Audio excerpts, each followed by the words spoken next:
Cheryl was diagnosed with Alzheimer's in June of 2019. She was a person who always wanted to know what was going on. Ironically, as in so many cases like Alzheimer's, she was healthy apart from what was going on in her brain.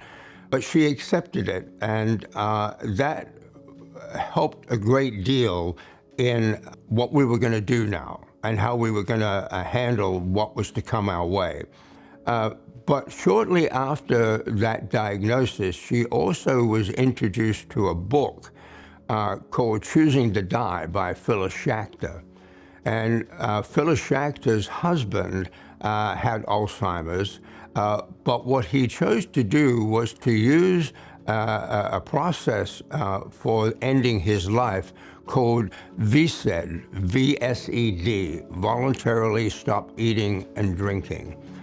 And when Cheryl read that book, she said, that's what I want to do. And the reason behind that was she had witnessed her brother, who also had Alzheimer's and had died from Alzheimer's, but had gone the pretty traditional route of going into a memory care for about 3 years and then not knowing anybody in the family or anybody else, or his wife, and the pain that came with that. And Cheryl witnessed that, and she said, I'm not going to do that. I'm going to choose my own way of leaving. Cheryl was a very enthusiastic type of person, very outgoing, gregarious, and quite frankly, very joyful. When Cheryl had made the decision about how she would like her life to end, then she wanted to make sure that everything was put in place because she didn't want us to suffer.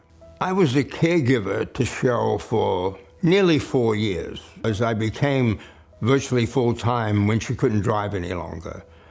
And when I witnessed her cognitive decline over that period of time, when I watched her pain, when I experienced her suffering, I realized that we as human beings should have that opportunity to end our life in the way we want to end our life. When people asked Cheryl what she wanted her legacy to be, there was no question it was about educating people that we have end-of-life choices. We know for sure that people knew very little about VSED. And once they've known about it, many people have said, oh my gosh, I wish my mother had known about it, or my brother had known about it. Because then what happens is that people will then have the same opportunity that Cheryl had. Being a part of last year's signature event and getting to share her story through Compassion and Choices meant so much to Cheryl. She even requested that in lieu of flowers for her memorial, all donations be sent to Compassion and Choices. Cheryl's story has touched so many people and inspired them to make their own plans. Please help me continue Cheryl's legacy and make a gift to support this program and all storytellers, past, present, and future.